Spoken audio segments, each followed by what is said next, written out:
people come on like werewolves and they're all doing a weird dance. And all the audience is laughing, it's full. But I'm watching it thinking, holy shit, I remember I saw Jesus get bit by a werewolf 18 hours ago. Alex, hello, welcome. Would you like to introduce yourself a little bit? Sure, yeah. My name's Alex Fradera. I guess I do a bunch of stuff, but my kind of main backbone to my background and my profession is psychology. So I've got a PhD in psychology, and I'm retraining now as a clinical psychologist. And in between, I've done lots of writing on psychology and work with people in all ways. And then I guess another thing to mention, because I think it's going to come up quite a bit in our conversation, is I practice improvisational theatre. So comedy and improvised plays and weird situations and everything that comes from the world of improv. And you teach that, right, as well? I do, yeah. I do teach. I enjoy teaching very much. So the reason why I'm speaking to you today is because you are a very good friend of mine who I always bounce ideas off of before embarking on projects. And Indeed. I kind of wanted to talk to you about Worldrunning, as this is episode 1, and what I want to do with it. And then maybe we can dive into some of the questions.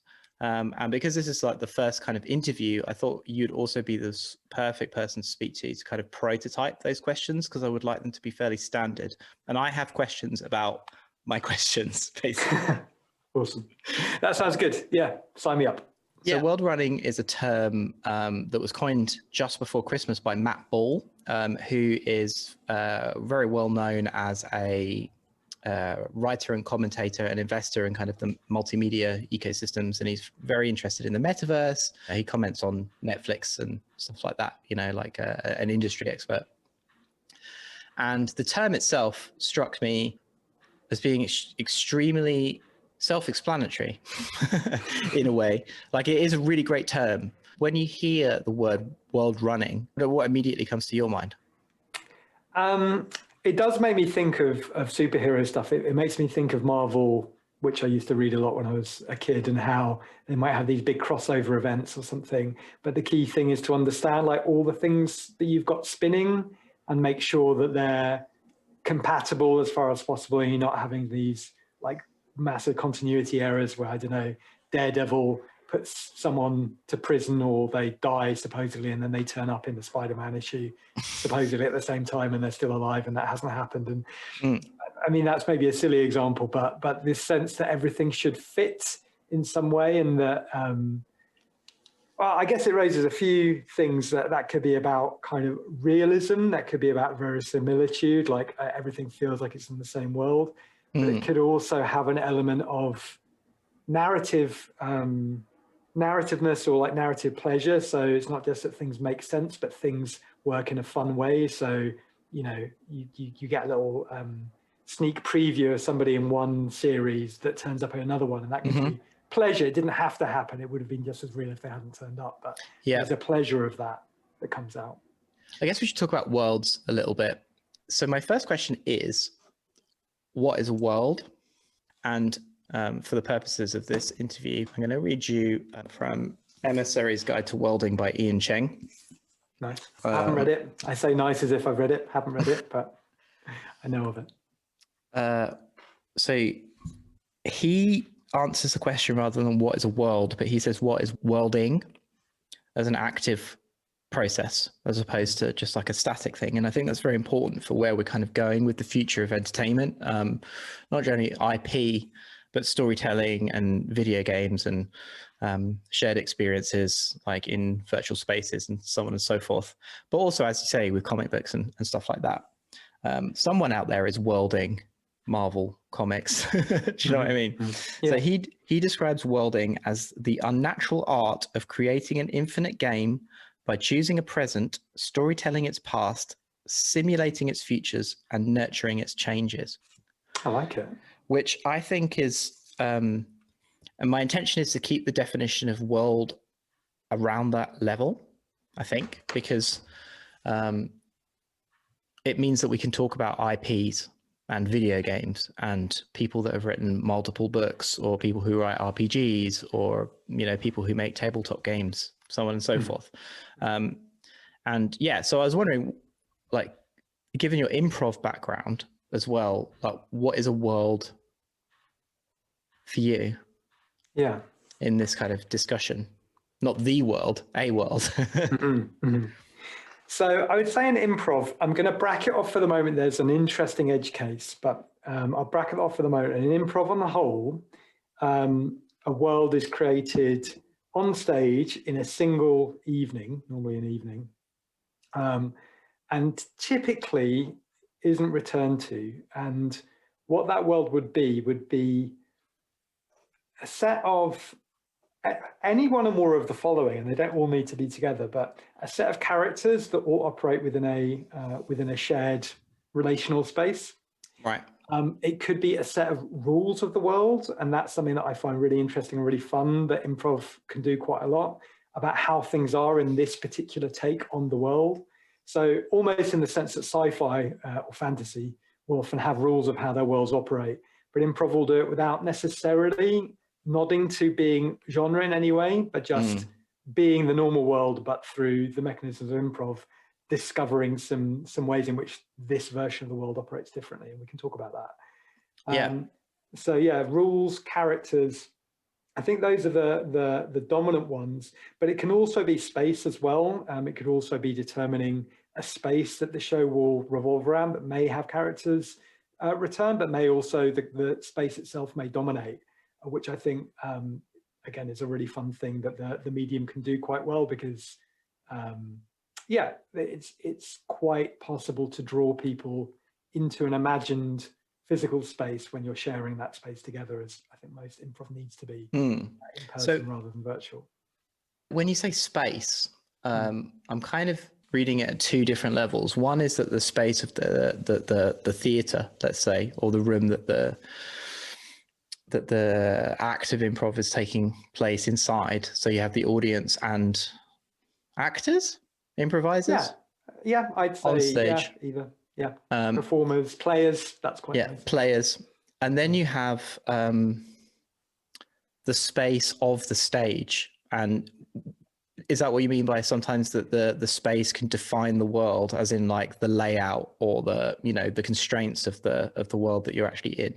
Yeah, so that's what I meant, although the first example is also super interesting, and that hadn't occurred to me to bring that in, and I'd like to talk about that. But yeah, so for example, you could do a show where at the beginning of the show, you as a cast, maybe with the audience, or at least with some input from the audience, collectively determine what the imaginary space is that we're going to be playing with, performing in. So for example, it might be like a haunted ballroom, or it might be like a forest glade or something like that. And that might then be a setting for playing like a single story with a set of characters know each other. But it could, I've played in shows where you like jump through time. So you might see one scene between two people in the 1700s in that room, and then it might skip to the near future, and then it might skip to the 1920s. And those people actually aren't connected beyond their relationship with that space. So that for me feels like that's a strong sense of how you can get worlding without, for example, having characters who connect to each other. The space is the priority in that sense. I'd like to dive a little bit into kind of what is a world in that, I guess, when there's, because it is co-created with the audience in the way that you're describing it. And I think that's an important part of what worlds are. Even if something comes from the mind of a single individual, kind of that when you, as a piece of art is released into the world, it is then, lives in everybody else's minds, kind of rent free, as it were. And I guess that's kind of a bit like fandom as well, like the way that they pick up, which I'm going to talk about and definitely talk about in the book or the guide, because these worlds are co-created with the audience.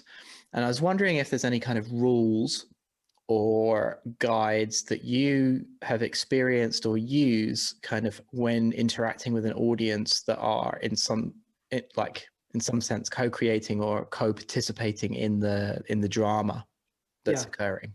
Yeah, for sure. I mean, I think there's tons of ways that improv can do it. And I think that there are some very explicit ways. So you can ask people what happens next, or what do we see next, or what, in this room do we see, or what does this person have in their pocket? So you can flesh out things. And obviously this is a powerful resource because an audience with goodwill, and most audiences do, and I'm just saying that to bracket out the instances where people attempted to say something to be funny rather than to contribute to what they're participating in. An audience with goodwill is going to be noticing and is going to be sensing things that feel right to add in, because they don't have the pressure that creators have, where whether you're creating live or whether you're creating in a writer's room, there's a lot of pressures on you to come up with the right thing that an audience doesn't have. And that's why audiences can very often point and say, well, that doesn't feel right, that doesn't make sense, and why you do get backlashes often, even though audiences aren't paid to evaluate this stuff and the writers, are selected to do it right. And I think it's one of the beauties of improv is that you have that participation in the room of people sensing, oh, well, this feels appropriate, or this feels surprising but true to bring in. And I also think that even some improv is much less overt with audience participation. They might ask for like a one-word suggestion at the beginning or a few ideas, and then they supposedly run without more contributions. But I think in those cases, the contributions are still coming in. They're just not coming in verbally, and the cast, the players are reading the responses to the new ideas, the new offers, the new parts of the story or parts of the world that are being introduced, and have a sense of, is this something to continue with? Is this a development that will benefit the world? If this character or this rule that we've introduced, does that gel? Does it chime? Did we get a laugh? Very often it's a laugh, but or did we get a sigh, or did we feel the audience kind of focus and concentration when we introduced this thing? So you have this real-time feedback of whether, to me, it's all about unity. It's about like whether things cohere together into something that's more than just a bunch of unrelated stuff that may be, titillating or energizing, but doesn't really add up to very much. And I think you can feel it when it's working. Yeah. But how do you avoid, either as an individual or as a group of players on stage, that kind of sense where you want to play to the audience and not for the audience? Is that correct framing? I like it. Yeah, I think it's always a challenge. It's always a problem, and I've fallen foul of that, many a time. And I think the main thing is, the less that I think of myself as separate from the audience perspective and trying to deliver something to them, and the more that I try and go into it curious, not knowing what's going to show up, and treating myself a bit more like the audience than maybe would feel natural when you're up on stage, being paid to do stuff for a group of people, but treating myself like the audience, like, I don't really know. Oh, that feels good. That feels interesting. That feels fun. And following the thing that's drawing you forward, rather than trying to introduce stuff for a desired effect. And I think I'm lucky in that a lot of the skills of entertainment, excellent accents, or special musical skills, or being able to do backflips, or knowing jokes, I don't have any of them. And that takes a lot of pressure off, because I know that I can't really do that stuff. That I do improv because I'm curious to see where something is going to go. And not that I'm immune to doing hacky. I'm sure I have my own hacky stuff that I know. I'm sure you've got like a subconscious bag of tricks. Oh yeah, I do. But I think that I'm not so polished with it that I can just go in and think, well, that'll get me through this show. Like, I kind of have to. Probably that my main bag of tricks is I do have quite a story-oriented mind. So, and that can be also a danger, where it's like, well, and then this has to happen, but it's introduced maybe sometimes not in the spirit of where the world is at that moment. It's more like forcing things forward. This is where the narrative should go. Yeah, that is a risk. Like in that you kind of force the narrative to go somewhere, but the world has this kind of sense of inertia, and you're either breaking forwards or preventing it from moving, from unfolding, let's say. Yeah, absolutely. I mean, I can think of like a quick example, which I did a show a week or two ago. It was on an online show. And I was in a scene where I was someone who was reading from a Stephen King book, which I actually happened to have a Stephen King book on me. So although it's in German, so I couldn't really read it without really complicating the scene. But I was kind of, as if I was reading a story. It turned out to be a bedtime story to my child, but it was horrifying me, and then bad things happened. And then I came back in a scene later. I jumped into a scene where people were arguing over something to do for, I think it was a birthday party or a retirement, and I came in with the Stephen King book. And I skipped reading the book. I just went to the, oh, something's coming, because I kind of knew that was kind of the epiphany. I jumped to, oh, grandma's rising from the grave or whatever. And afterwards I was like, why did I skip the moment of actually being in reading this scary book? Because that was pleasurable. It was part of the world. If you want that, it was part of the rules that we defined that was part of this world. And I kind of just skipped it because I was like, oh, I need to make my point that this is the narrative implication of it. And afterwards I just like, yep, that was just, it was needless. Like I could have lingered in that. I could have enjoyed the world before hurrying to the next step. I'm kind of interested in, I want to stay on co-creation just for a minute. And we've talked a bit about the players and kind of the audience participation. I'm interested in kind of either the rules or conventions between players that go on, either spoken or unspoken. I mean, this is like, I mean, I've done a bit of it, but it's not something I've ever actually like, done loads of improv, that's why I'm speaking to you. But yeah, I'm interested in that kind of like, whether it's spoken or unspoken, or whether like some of those particular things firm up as you continue to act within the world, or whether like what's set beforehand, and does everyone get a feeling that, oh yeah, this is now a rule that we should stay, or Yeah, I think that's super important, and I think it runs the whole gamut. So I mean, there are certain fundamental ways of working with each other, of collaboration, that help facilitate getting any kind of world going. So you may be familiar with ideas like saying yes and saying and to something, so accepting and building on ideas. Other people talk about it in terms of accepting the reality that you're presented with. So you're not always at cross purposes with the other people you're in a scene with. They introduce a fact and you take that as a given that that's being introduced and build on it. And that's kind of a fundamental to make that happen. I think where it gets more interesting is, as you say, these particular rules that can emerge. And I think the things that help that happen is this really hungry vigilance that you learn to have as a player, where you're always looking for patterns or mistakes. So, if something is done more than once, that's a real invitation to doing that again and making that into a convention, into a rule of the world. But sometimes, even if it just happens the first time, you can be like, that was kind of fun. I wonder what would it be like if that happened again. So one example that I remember, I didn't see this, but I was told it by a great and sadly departed improv teacher, Jason Chin, from the Improv Olympic in Chicago.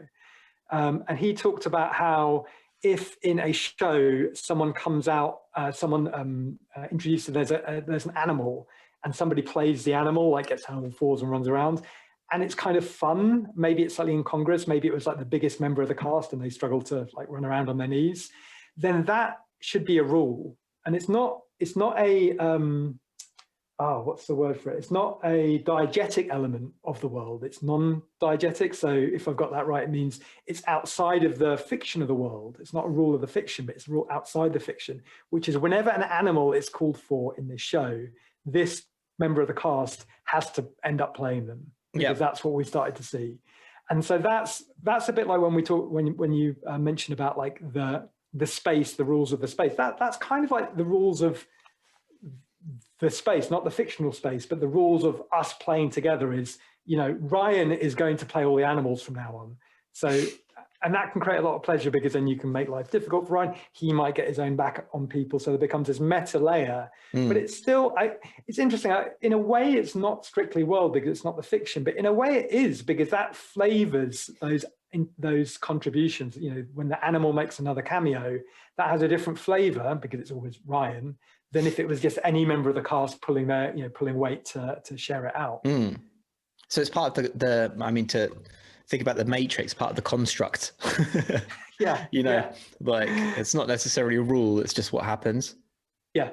Yeah, exactly. I'm interested in trust, both from the players between themselves and the players and the audience. And then kind of the third point, if it was a pyramid or a triangle, is that the audience and then the players. Like I kind of see there being a three-way relationship in the way that the trust is occurring within kind of like the performance. Yeah, I think that's really important. I would say probably it's the most important foundation that all improv is based on is trust in, and that's really nice, those three ways you've laid it out. And so trust between players is really huge, because anytime you contribute anything novel to a scene, there's always a possibility that others will undermine you, maybe in an active way, by blocking and resisting that idea, but maybe in more subtle ways that just it's missed, it's not contributed to, it's not added to. So there's this big sentiment that, for example, there are no failures. So if I make a mistake, if I call someone their real name instead of their character name, or if I say something that doesn't make sense, then that is an opportunity. It's treated as an opportunity by the people who are playing with me to make that into something that's not just explained away, but it might even become central. It might become like a core element of this world. That people have secret identities, for example, because I've called a different name, or any number of fun things might revolve from that. So there's this idea that you're always kind of, that what you can say, there's no failure, or that failure, you fail forward into something even better, because everybody just treats that as something useful, as great material. So I think that's like jazz then. Yeah, absolutely. Yeah, exactly. A drop beat or this note is something that you can work with. And I think that's really huge. And that, to be honest, is what makes improv interesting, because if you were going to polish things all the way, if you wanted something polished, you should write a sketch. But the liveliness of mistakes being, transmogrified into gold, basically, is a really joyous and can be quite a euphoric experience when you're getting together and playing with that. So I think that's really important for being able to make worlds, because otherwise you'd play very conservatively and you'd have something that would be a bit predictable and wouldn't have much life in it, wouldn't have much spring in it. The audience trusting the players is also massive. And I got to say, it's one of the things that I really hate to watch, or sometimes be part of a show where I have the feeling that the audience doesn't trust us, that we haven't earned their trust, or the players haven't earned the trust. Because they don't feel safe, they feel like they might be picked on in that maybe more stereotypical stand-up comedian way. They feel that their contributions will be treated in a crass or unhelpful way. And as a contrast, I think there are people who are so amazing at treating the audience as a not as a, I was going to say resource, but not as a resource, but as a partner, as like an honored equal partner. I've seen shows where people are like very like carefully and compassionately interviewed about their life, and that's drawn into the show, but not in ways that makes fun of it, but validates. It can still be funny, but validates and goes even beyond, and makes that person kind of swell in the eyes of the rest of us, and we feel like we've been taken on a journey of that person, either their actual life, or like some kind of hologram that's been produced from the snippets of their life that have been offered. Yeah. And that really also elevates, I think, the great shows and the great performers are those who let the audience feel that they're being looked after. I would say the big thing for me is that great improv can be hilarious, but the thing improv can really add is a sense of wonder as well, that we're going to, transform. We're going to do a bit of magic here. We're going to take some material. We're going to take some elements. And with all your help, we're going to do something that we wouldn't believe is possible. And that sense of wonder, I don't think, can come when people are feeling a little bit guarded or uneasy. Everyone needs to be opening themselves up so they can flow into that. And is there like a not a contract, but is there usually a spiel before before the drama begins to say this is what's going on, to like prime the audience about what they're about to enter or participate in, or, you know, co-create with the players? I would say, yeah, very often. And that can be either a very polished kind of, you're here to see some comedy and it's all made up, and maybe a few do's and don'ts, like, you know, we don't want any racist or sexist comments. You know, that kind of stuff can be there, but it can also be a little bit more inviting. It's something we were, when I was performing more regularly in real life, when I was living in Newcastle before COVID, we worked a lot on kind of our introduction at the beginning, because I think we tried to be kind and open and relaxed, but we also were aping a little bit what we'd seen in the past about doing some warm-ups of shouting out different things, and then having a little joke kind of example in there. And then we realized, actually, maybe that doesn't really suit our tone, and maybe it's more about like a lower key kind of like intimate kind of thing, like, you know, come into our world, we're going to do some exciting stuff, we don't know where it's going to go, but that's okay, and you're in good hands. That kind of quality was something that we were kind of like moving our introduction at the beginning more and more towards, rather than something big and loud, even though some energy can also be useful. So it's kind of, yeah, for us, that was a bit of a thing we were still figuring out, I suppose, is how to keep that kind of big energy, and also the reassurance that you're in for a good time, because I think there's a danger of being stepping so far away from being in control that you could worry people that, oh, what do we let ourselves in for? Are these, you know, are these people just going to do some performance art, and it might all go terribly wrong? Like, yeah. So there's a balance there. But yeah, I think you're right that some kind of initiation or tutorial or ritual, or, you know, all that stuff is really important, because that space in a way is a bit, I don't want to say it's fragile, because I think it's not fragile. It can really deal with mistakes and screw ups in real life pouring in, but it has a certain quality to it. And if no one is even on board with that quality, then I think it can suffer. If people are expecting something else and they're talking to each other and they're not really engaged, I think that can pull away from that possibility of really finding that wonder. I guess that kind of brings us on to you as players trusting the audience as like the third part of that. Yeah. And I guess this also speaks to a little bit around the feedback, the audience feedback, and that kind of like passive or sometimes more active co-creation. But you have this sense of, or you have these rules, or the, you know, like you said, the ritual or the tutorial, so everyone kind of understands the mechanisms of what is about to occur, or and then you have to trust the audience. And what I mean by that, I guess, is that perhaps that as soon as the world begins to unfold or the drama begins, you're trusting the audience and maybe not talking down to them, or like that what is occurring is actually occurring. You know what I mean? That you're trusting that their interpretation of what is going on is in some sense kind of, because it's going to be different from your own. It's because their interpretation of what's going on is it's like the superset, or like, you know, the culmination of all of the players that are on stage and the atmosphere between the players. They're experiencing all of that as a single presentation in some sense. And I don't know if maybe like the triangle of trust seems like a nice easy thing to say, but maybe it isn't trust, but, you know, you're not talking down to the audience and stuff like that. But yeah, I don't know. What do you think about that? Yeah, I think that's touching on something really important.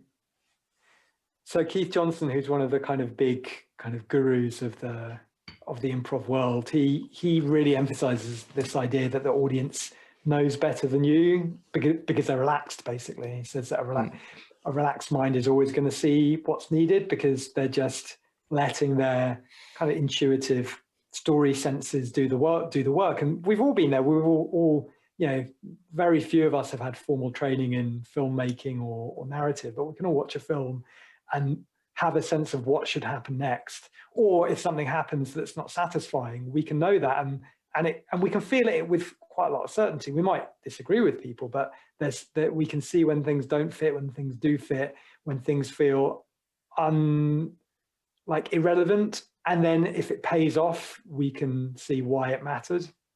So we have all that stuff inside us. And that can go out the window when we're dominated, when we're driven by fear, and then we're closing in on easier things to find. So you're right, the audience often has a very different view and a better view and a more holistic view. And it can often be in a show that there may become a point beyond which we're not really getting them to explicitly share that with us. And as I said before, maybe just rely upon a sense of, are we treading in the right direction or not? But they are, they are there for us. They're a mirror for where the show is going. And even if we can't necessarily tell why something matters or is interesting, the audience, if the audience is telling us it's good, then it's probably worth returning to. It's a bit like in clown training.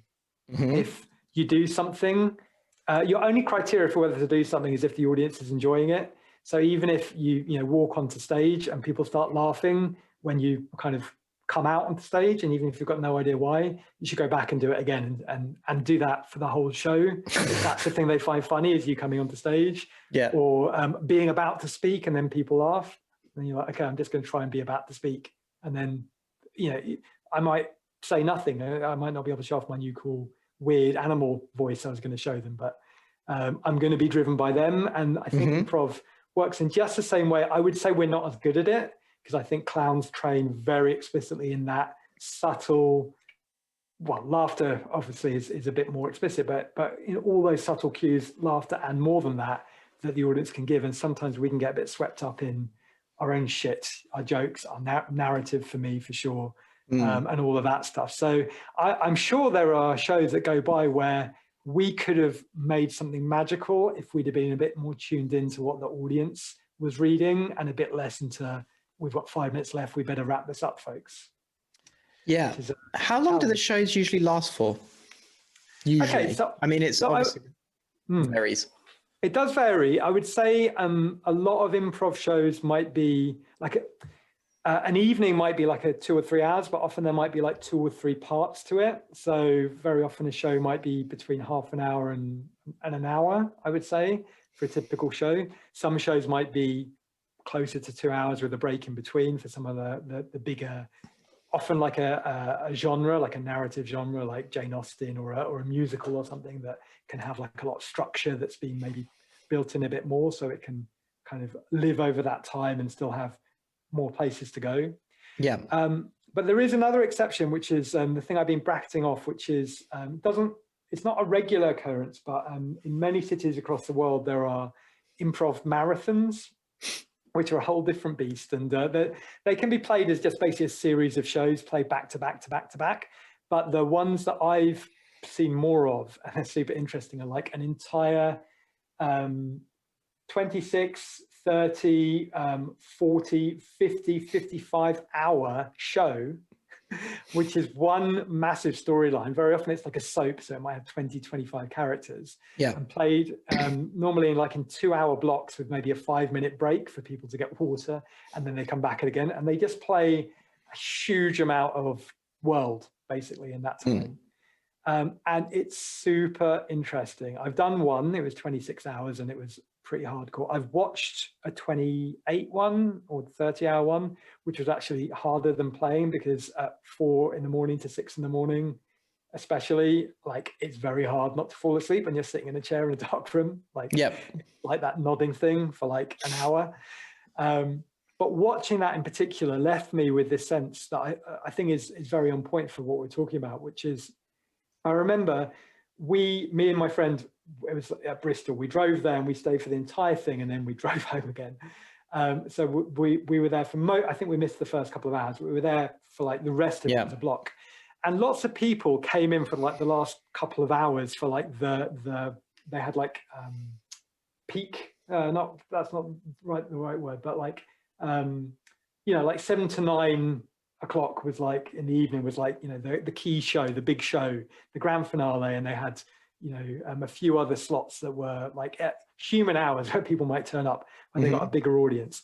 And so loads of people would flood in for them, but they wouldn't have been there throughout like we had done. And I remember being struck because I'd been to other improvathons and just come for like the peak shows, like 7 to 9 on the first night and 7 to 9 on the last night. And I was struck by watching these newbies coming in who maybe had come in 20 hours ago and were coming in again, that they were watching the same events as me. So for example, I remember very vividly, someone ran into the scene and went, werewolf Jesus is back and he's brought all his friends. And then like a load of people come on like werewolves and they're all doing a weird dance. And all the audience is laughing, it's full. But I'm watching it thinking, holy shit, I remember I saw Jesus get bit by a werewolf 18 hours ago. And I saw him go into the wilderness and have all this hell. And then he disappeared and we thought he was dead, but we did hear something about like a group of musicians who might have found him. And now he's back. And I remember being like simultaneously like in two headspaces, and the headspace of the people for whom this was like funny improv bullshit that was happening. And it was entertaining. And in my world where I'm like, this is like, the culmination of like a huge amount of like concentrated events that have just piled on top of each other and now have produced this kind of subliminal event that's pulled a bunch of it together out in front of me. And the pleasure of being an audience participant throughout that process, it kind of blew my mind. And it's hard to explain exactly why, but just that sense of the doubleness of, if you're not in on the world, there can still be a pleasure. But if you're really in that world, like, because we were there pretty much from the beginning, so it's like being, I don't know, maybe the Marvel fan who's read everything. We were kind of in that situation for that world, and there's something really, really pleasurable about that. I'm wondering about that kind of sense of persistence, because if you had an audience member that was there like 7 till 9 at the beginning and they came back for the end, the same way as you have persistent, say, online worlds, like my Animal Crossing is happening, even though the days are going past and like they're sad that I haven't visited them, because there's this sort of sense of persistence that those people are coming back into the same world that they left. And I think that's really interesting, because they might not know it. They might think, the show's still going on, but they are actually stepping back into a world that has been unfolding constantly, without them having any input, or even, the tree was definitely falling in the forest and making noise, basically, when they'd stepped away. Totally. And it makes me wonder whether there's something different about it when it's happening in staggered, like with a normal soap opera. And there are improv soap operas that do this thing, but instead of in a marathon, but they just do 2 hours a week with the same characters. And it makes me, I'm wondering what you think, but it feels to me there is something different about that, and maybe missing a bunch of weeks and then coming back 2 months later to catch up with the latest episode. And what we've just discussed with Animal Crossing and with this, where the world pretty much is continually unfolding without any breaks. And that feels different to me somehow. Yeah, I mean, I guess there's two things that I want to bring up, and they kind of relate to like the wider subject, obviously, because that's what we're talking about. But I mean, my next question was going to be, who loves the world?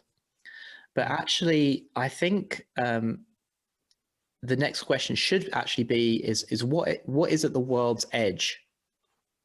And I kind of want to bring up. I'm looping back to your question, but I kind of want to bring up RPGs and your I mean, because obviously you are also an improviser as well as someone that plays a lot of tabletop RPG. Well, RPGs, not so much tabletop on these days. But, and the fact that the persistence is really interesting. The same way like MMOs are constantly unfolding. When you're, online playing World of Warcraft, or EVE Online is a really good one. It's always it's constantly unfolding and going on. Versus kind of online games where you just you boot up the game and then you're in the world, but you have your own separate storylines that are happening. There isn't this kind of like overall kind of unfolding. You have these. You're in a shared virtual environment. And I think that's really important about where we're going with kind of like online worlds, but also, you know, also with Marvel, with like the MCU as like a wider idea. I'm wondering about the persistence there, because obviously the films are fixed, but in some sense, any one of those movies could be someone's first movie. That means that the kind of there is this fixed body of, I mean, my criticisms are like long-standing around there's no audience co-creation, but I do think like must be a world runner for the MCU, kind of thinking about like the persistence of these worlds. And you know, like every movie, whilst it has to sit within this network of other movies that kind of create the world, every movie is always someone's first movie, right? And I kind of garbled that, because I do want to talk to you about RPGs and how they differ, and how, like, because obviously you have source text, or you don't necessarily even have source text. Like, you know, you have a rule set, a set of mechanisms that support the world, that support like the kind of ontological agreements between everybody who's at the table about how the world works, kind of thing. You know, like that's what the rule set does, or disagreements rather than agreements. But like, so everyone has a shared sense of how the world works. And I was wondering if you just talk a little bit about RPGs versus kind of like this improv worlding, like playing RPGs inside the RPG worlds. So that's super interesting, and I think this is probably a bit of a simplification, but I think it can be useful to think about RPGs that there's a kind of more traditional class of RPGs that tend to come with a certain amount of world, or if we talk about setting, like baked into it, and that might be something official, like a Lord of the Rings role-playing game, or it might be something that was kind of invented for the role-playing game itself. But there might be quite a lot of like backstory information, history, data, and so on baked into that. And that is quite different from improv. We don't do that so often, although sometimes people do genre or parody shows that might be based upon something familiar, like Lord of the Rings, in which case that information is also kind of handled in a kind of similar-ish way. But there are quite a lot of games where the idea is that you do create the world through the process of the game, either as kind of a separate stage before you kind of jump into it with your characterizations. And there are games dedicated to that. There's many now, but one earlier one that stands out to me is called Microscope, where basically you just use index cards to kind of like plot out a timeline of like a civilization. And then you can like zoom into like particular like years or even events. Kind of making a matrix of index cards just to plan stuff out. And then if you're really psyched, you can then play with your favorite rule system in that world that you created. But then there is a lot of other games where you don't even do that stage, and you might just define as you go. That's quite often the case in a situation where it's quite close to the real world. So Jason Morningstar's Fiasco, very great and very popular game based upon Coen Brothers vibe of storytelling, which is all based in the real world, where you're given like a mini world in the sense of some prompts, like suggestions of kinds of relationships between the players, certain objects that are going to be there, like a suitcase full of cash, or a shaved poodle in a Ziploc bag or something like that. And from those raw materials, then you generate kind of a fuller scenario, situation, and a world kind of around that. But because it's close to our world, you don't need to agree upon all the facts beforehand, because you just assume if we don't need to define it, it's the same as normal. But then there are, I guess, one other game I wanted to mention, because I think it's got a really interesting, it does do the creation as you go, but it is in a strange setting, and it just trusts, back to that word trust, but it trusts the players to kind of figure this out together. Is Avery Alder's A Quiet Year, which is a map making game where you build a map together of a post-apocalyptic community. And there you have quite a lot of prompts about the world in these cards that you draw, but they're very abstracted. So they say, like, a danger comes, what is it? Or They have some references to things that might be arriving, that might be ominous, but it doesn't explain what it is. And through the course of it, you do just kind of figure out together the constituents of this world without even having very much discussion, because discussion is explicitly limited in the game, except in a few things like holding a meeting, which is an action you might only do from time to time. And I guess bringing it back to improv. So I forgot to mention Fiasco has been made into an improv show at the Hideout Theatre in Austin, Texas. I was lucky enough to be there when it was on. I even saw Jason there and sat in while he watched his baby be put on stage. And it works really well. And things like The Quiet Year, I guess that feels like a lot like a really nice improv. It's different from improv in many ways, because a map making show, a map making game is not exactly what you do when you perform on stage, but this idea of kind of sounding out and sensing out what this element of the world is like without declaring it all at once, as you might do in a traditional game where you say the orcs are this tall and this is what they do and they wield spears. This many health points. Yeah. So but I guess instead, go ahead. I was just going to say, I guess like maybe the difference is that the worlds that you play inside when you're playing a tabletop RPG have more overt mechanisms. And I mean, we played this game together years ago, but like I've played it loads since, and that's Dog Eat Dog. Oh yeah. And the way that like that, and again, this kind of comes because I've really been thinking a lot about where's the edge of a world. Because from the inside, it may be difficult to see unless you're pushing the boundaries and trying to break the world or the story or the narrative or whatever the world that we're actually in is. And that's quite clear in video games. There literally is the end of the world. The map runs out. Even Minecraft has an edge. And in RPGs, the edge of the world is basically if what you're trying to do is not contained by the rule set. Like if there's no, I mean, obviously as a DM, you can work for those edge cases, but if the rule set breaks down, the world spins out and you've hit the edge of the world, because you're trying to do something that the world can't contain. Yeah. Yeah. And Dog Eat Dog builds its rules from the inside out. Because, can you say more about that? Well, I mean, because, it's a game that requires a lot of confidence as well between players, as well as trust. But the way that at the end of the round, the rules are then defined based on what came before.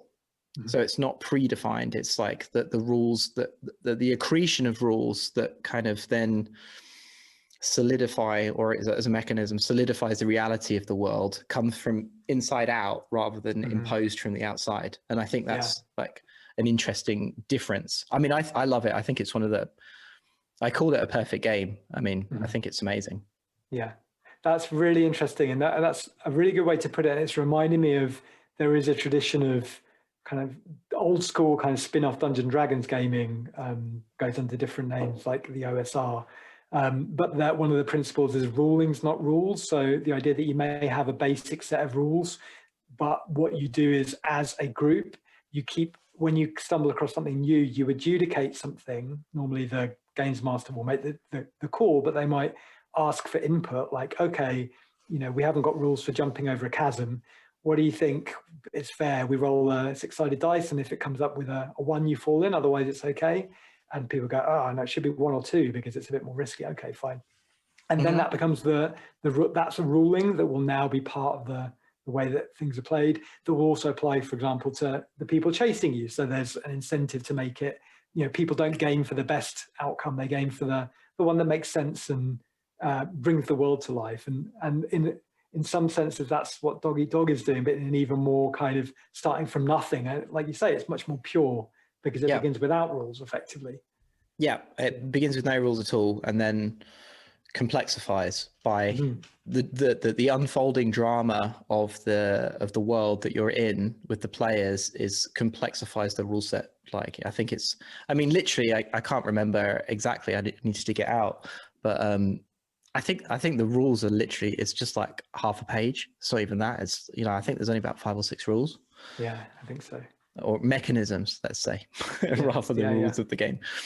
I'd like to move on a little bit because I think we're on that kind of subject, talking about like rules and tabletop games and stuff, and talk about like,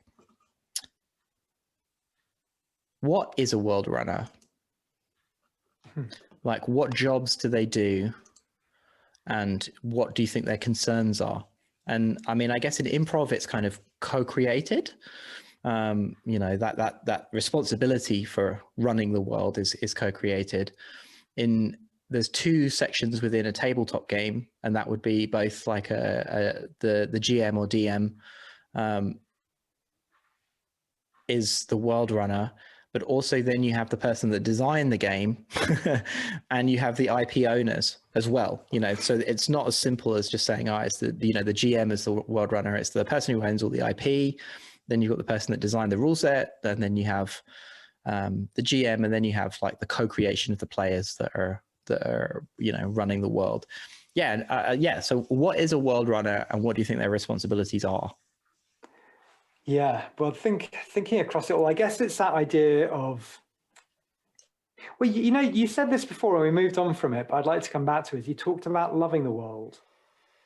Yes. And it feels to me that that's maybe what the world runner needs most, is that they're a person who loves this world and wants to tend it. And I've been thinking about this a lot with improv because I've got a workshop that I wanted to run. I was invited to give a masterclass in Zurich over autumn, but coronavirus made that impossible. And one of the things that I wanted to explore in that was this idea of actually loving every character that you inhabit and taking that kind of seriously. And it's a bit influenced by some of the reading I've been doing. An author that I think you know pretty well, Gary Lackman. I was reading his book, and he was talking the lost something of the imagination. Yes, can't quite remember. But he talks a lot about Goethe and lots of other figures about how they really take seriously imagination. This idea that the world that imagination proffers to you isn't just fictional, isn't it? Well, that's even a dangerous term, but isn't irrelevant, isn't unreal, isn't just a fancy, but that there's a substance behind the things that we imagine, because imagination is accessing something rather than just creating it. Yeah. And I really think there's something to that sentiment, and I don't know how far down that road I'm willing to go, but I think I can go quite far down it. And I think that when we create a character on stage, I think we do no harm, and I think we do a lot of favors if we took the thing that we're inhabiting, the thing that we're being on stage, the person, took it seriously that they're alive when we're taking them into the world.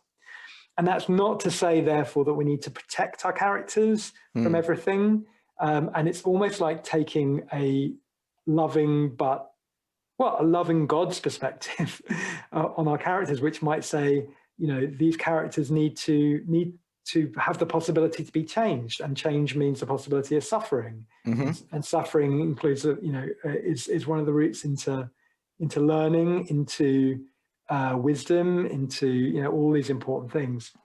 But to assume that you love your characters means that if you are going to put them through hell, you're not just doing it because you want to get some laughs, even if laughs might be part of it, because I think, you know, the human condition is absurd, and there is something that, you know, we're allowed to laugh at the weirdness of life.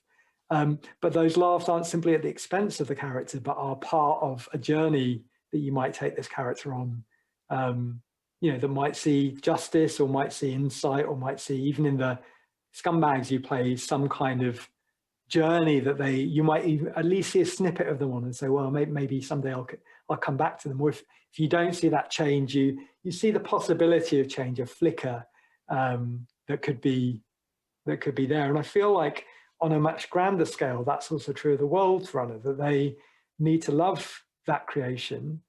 And that means that might be introducing things to it that make it difficult, that make it turbulent, that make it full of change and energy, because otherwise it's just as I think you mentioned before, stasis is not it's not welding, it's something else.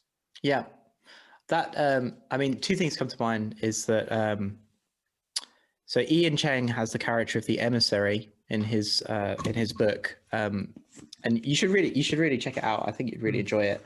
But and they basically, the emissary, any successful world, and the artist might have the same hat.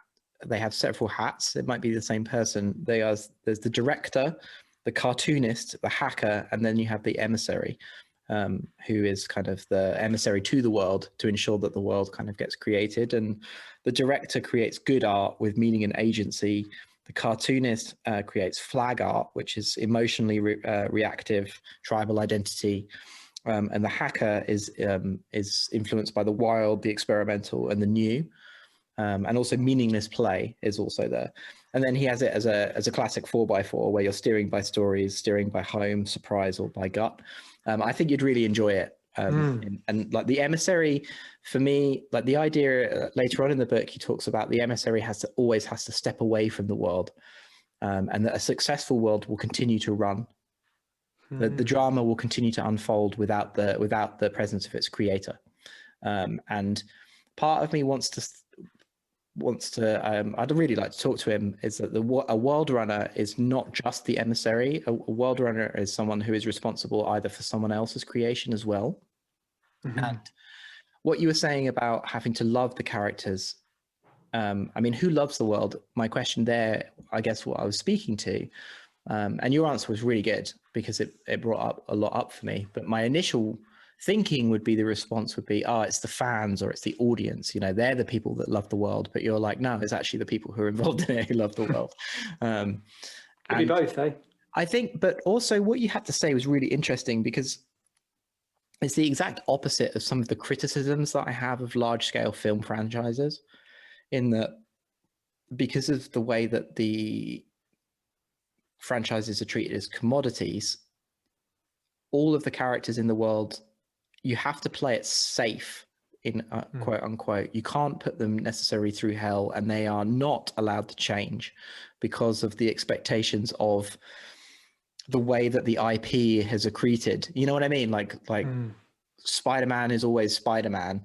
And then you also have the kind of the co-created understanding of who Spider-Man is from the point of view of the audience as well.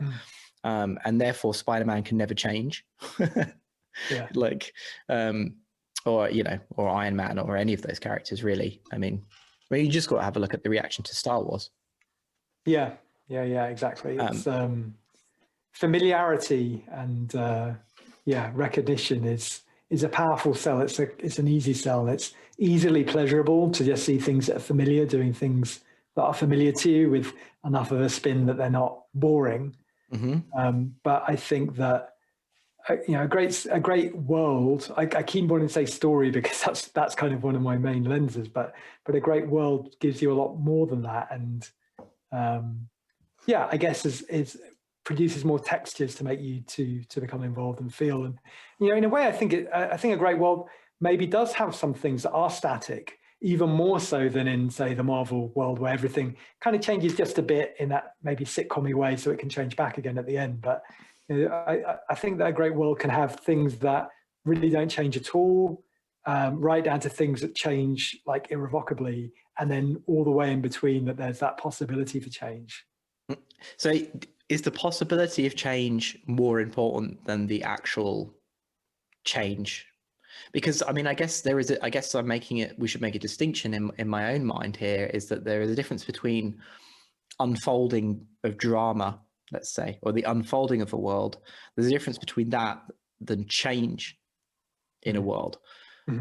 And change being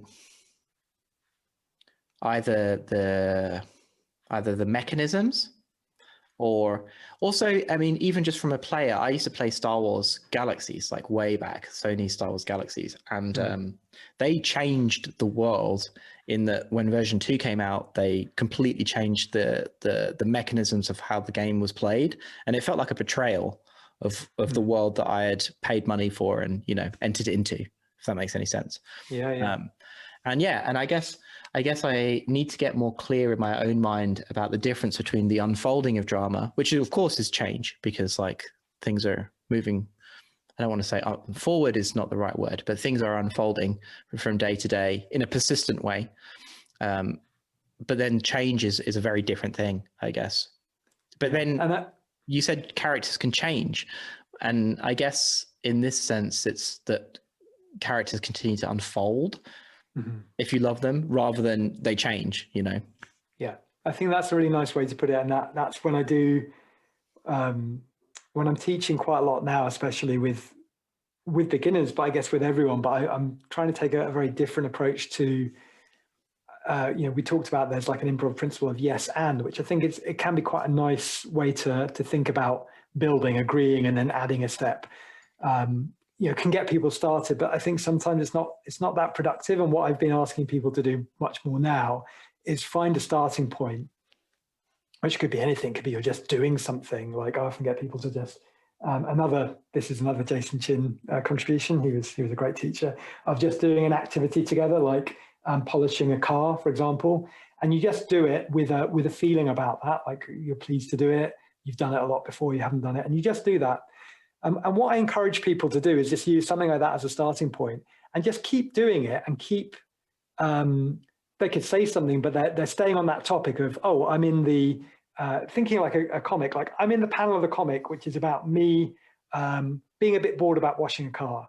And you might say different things, but you're still in that panel, you're still contributing to that panel, up until the point where you realize you can't be in that panel anymore because something's changed in you. So something spilled over. So very often you might have two people and one is like, oh, they're a bit bored and the other person's like, and they're doing it together and they're just exchanging nothing. So like, fine day for it, I suppose. Really nice day. And they're not like moving forward the story. They're just doing their thing. And at some point, one of them will change because one of them, the grumpy guy will snap and say, I bet you're just loving that I'm stuck with you. And all of a sudden, we have had a change. It's not because anyone decided to, it's because I can't do this anymore and just be a bit grumpy because that person in relation to me doing what they're doing while I'm doing what I'm doing has made me go somewhere else. And then we're in panel 2, which is I'm annoyed and I'm defensive.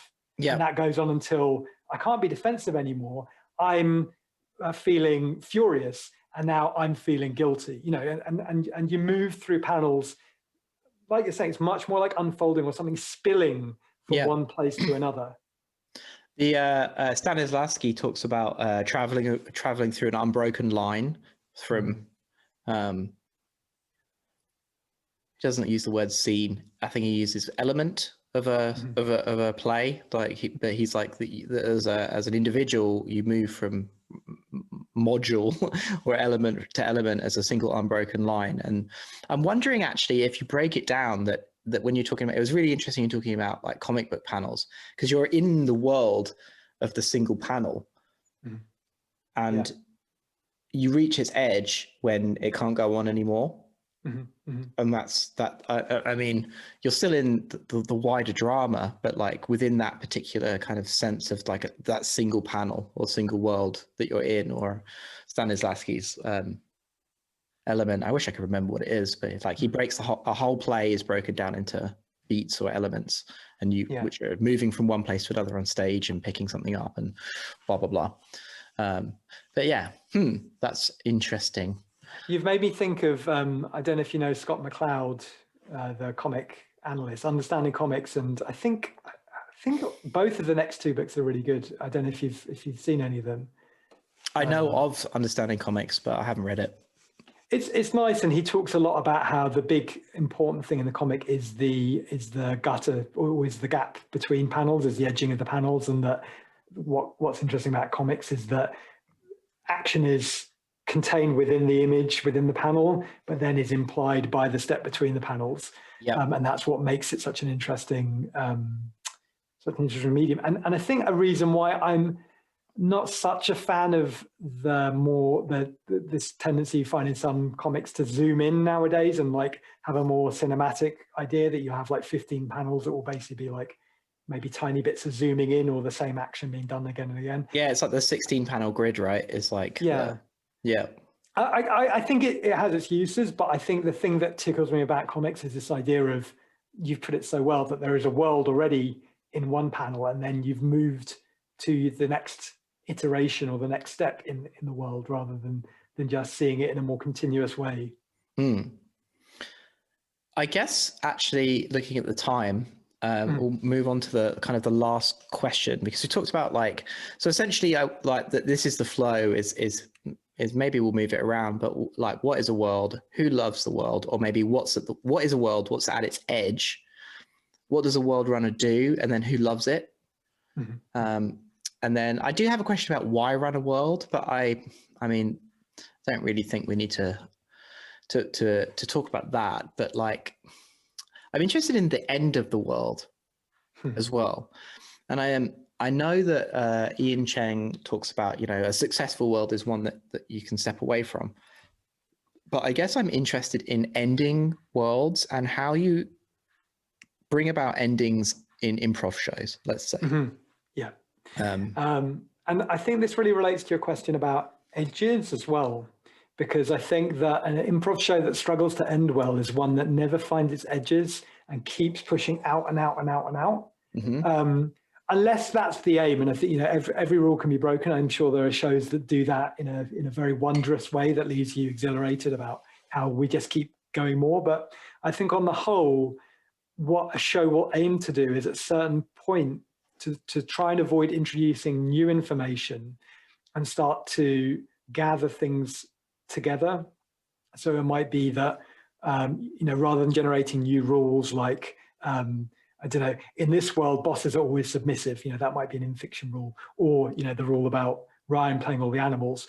At a certain point, you're not going to introduce any more of these rules because they're just going to become unwieldy, but instead you're bringing the rules into contact with each other. So if it was a comedy show, you might start to interact these things. You might see, I don't know, it turns out one of the animals is a boss of some of the other animals, or bumps into a boss and pushes them around or whatever. So you're starting to link things together and bring things back and merge them and overlap them, and maybe have characters from different kind of lines in the show. So if it's not a single story, but more of a Harold might be the classic example, like a show where there's at least like 3 parallel lines within the show.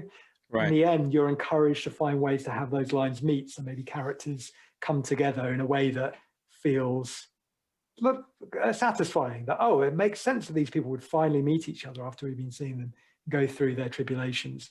Or if it's less structured than that, it still might be this idea as we get towards the end, the new scenes that we see are tying more things together. So producing very little that's new, but satisfying because it's coupling and integrating things. And that's also true even in a more narrative story. If the aim is to produce a satisfying ending to like a single story that's gone through its ups and downs and so on. And this is back to Keith Johnston. He always says that the ending is in the beginning. It's finding a full circle with things. So bringing, or as he calls, reincorporating much earlier elements back into the story is a way that signals to people subconsciously that we're coming to an end, because now we see the reason that he put a mirror or a locket in his pocket when he went on the adventure, because now he's used the locket to give to the guy that he's fallen in love with. And now that kind of brings things to like a neat kind of togetherness. So again, it's that idea of unity, I suppose, that things come together rather than drift apart in a kind of thermodynamic collapse. Yeah. I'm wondering about the marathons now.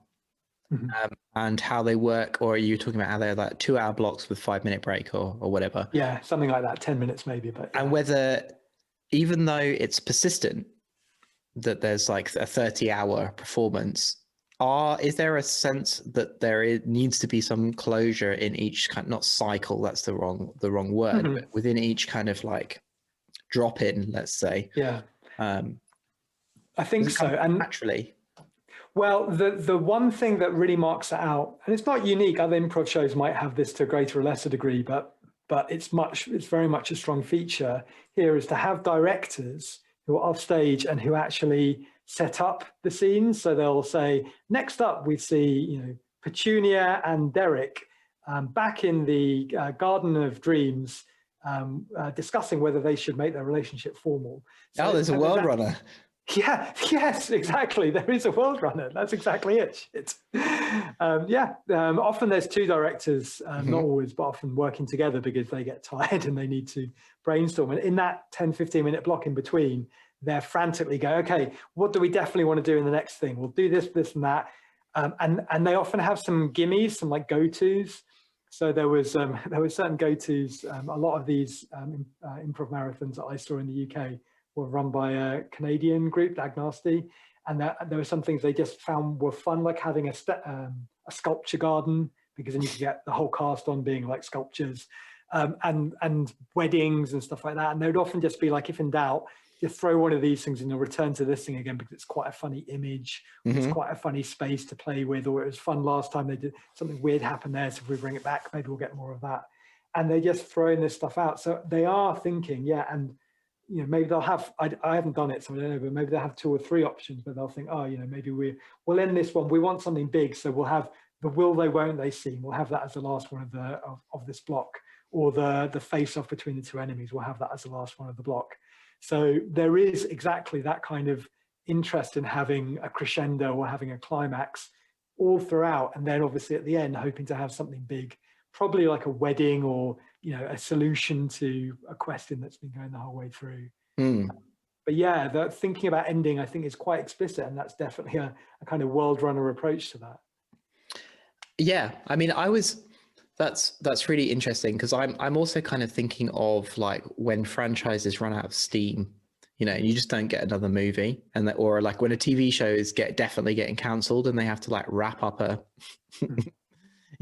TV shows we haven't really talked about that much, but it is interesting that, if given the confidence that they know that they're producing 6 seasons, let's say, then the storylines are a lot more ambitious and they arc across seasons, for example. And like, the ending is a lot more sort of,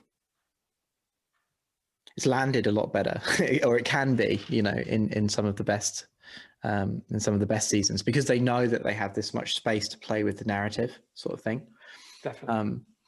I guess